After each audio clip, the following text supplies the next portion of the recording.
I love Mohammad বলা এই মুহূর্তে কলকাতার রাজপথ কিন্তু উত্তলক হয়ে উঠেছে। আই লাভ মোহাম্মদ লেখার কারণে উত্তরপ্রদেশে যেভাবে 25 জনকে গ্রেফতার করা হয়েছে, তারই প্রতিবাদে কিন্তু দেখতে পাচ্ছেন আলিয়া ইউনিভার্সিটির ছাত্রছাত্রীরা কিন্তু রীতিমতো কলকাতা রাজপথে এসে প্রতিবাদ জানাচ্ছে। তারা আই লাভ মোহাম্মদ স্লোগান দিতে দিতে কিন্তু এই র্যালি কিন্তু রীতিমতো এগিয়ে আসছে। কি বলেছে তারা চলো শোনাবো। কি দোষ করেছিল সে? শুধু আই লাভ মোহাম্মদ সাল্লাল্লাহু আলাইহি ওয়াসাল্লাম, সে নবীকে ভালোবাসে, ইসলাম ধর্মের আইকনকে তার ভালোবাসে বলে তার জন্য সে কি গ্রেফতার হবে? এটা যদি সার্বভৌমিক দেশ হয়ে থাকে তাহলে সরকারের কাছে একটা আবেদন, তাহলে এটা সার্বভৌম দেশকে পরিচালনা করা যাবে না। যে পোস্টার লাগানো হয়েছিল, রাতারাতি পুলিশ এসে 25 জনকে এফআইআর কে তুলে নিয়ে চলে গেল। কার আদেশে? ওই টাগলাজি যোগীর আদেশে। এখানে যদি অন্য ধর্মের অন্য কোনো ধর্মের ব্যক্তিত্বের নাম লেখা থাকতো, এটা কি করা হতো? তাহলে এটা পুরো গণতান্ত্রিকের উপর আঘাত এবং মুসলিম সমাজকে কুক্ষিগত করার জন্য একটা প্রি প্ল্যান চক্রান্ত। একটাই কথা, বিশ্বনবী রাসূলুল্লাহ সাল্লাল্লাহু আলাইহি ওয়াসাল্লাম হলেন আমাদের জাগরণ, বিশ্বনবী সাল্লাল্লাহু আলাইহি ওয়াসাল্লাম হলেন আমাদের হৃদয়ের প্রেরণা। এই বিশ্বনবী সাল্লাল্লাহু আলাইহি ওয়াসাল্লাম লেখার কারণে, আই লাভ মুহাম্মদ সাল্লাল্লাহু আলাইহি ওয়াসাল্লাম লেখার কারণে যদি কোনো মুসলমান ভাইকে গ্রেফতার করে, আমরা স্পষ্ট ভাষায় জানাতে চাই, পশ্চিমবঙ্গ মাদ্রাসা ছাত্র ইউনিয়ন কোনোদিনও পিছু পা হয় নাই। প্রতি মুহূর্ত অন্যায়ের বিরুদ্ধে লড়াই করে এসেছে। তাই প্রশাসনকে হুঁশিয়ারি দিতে চাই, অবিলম্বে সাবধান হয়ে যাও। আর যে মামলা করা হয়েছে, এই মামলা অবিলম্বে ফিরিয়ে নিতে হবে। তাদের 25 জনের এই নবী দিবসে তারা আই লাভ মোহাম্মদ ব্যানার দেওয়ার জন্য তাদেরকে গ্রেফতার করা হয়েছে। এই যে সংবিধান বিরোধী কাজ করা হয়েছে, এই বিরোধী তাদের আমরা কঠোর ধিক্কার জানিয়ে আজকে এই মিছিলটা আমরা বার করেছি।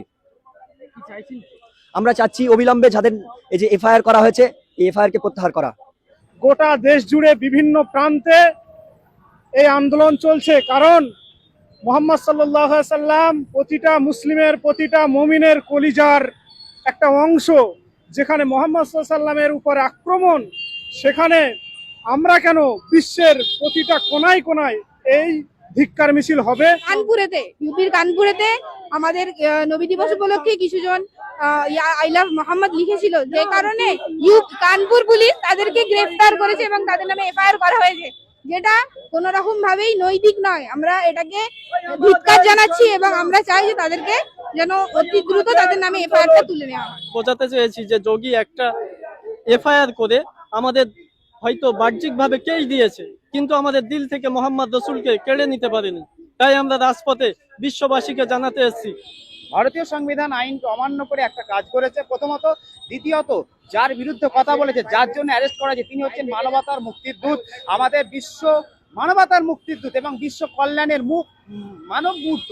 তো তার বিরুদ্ধে যখন কোনো কথা বলে, শুধু মুসলমানের তিনি তো নবী নন, তিনি হিন্দুর নবী নন, তিনি খ্রিস্টানের নবী নন, তিনি জৈনের নবী নন। তিনি যেমন যেমন চাঁদ আমাদের সবার, যেমন সূর্য আমাদের সবার, তেমন তিনি সকল মানুষের নবী, সকল উম্মতের মোহাম্মদী। এবার একটা কথা বলি, কেন আমাদের আজকের এইটা?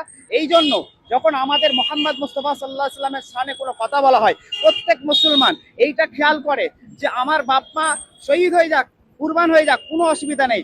কিন্তু আমাদের এই আন্দোলন, আমাদের এইটা একটাই কারণ, যে মুহাম্মাদের উপরে যে কথা বলা হয়েছে, তার জন্য যে অ্যারেস্ট করা হয়েছে, সেইটা যতক্ষণ না প্রত্যাহার করা হবে এই আন্দোলন চলবে। যদি জানও দিতে হয়, এই মুসলমান জানও দিতে প্রস্তুত।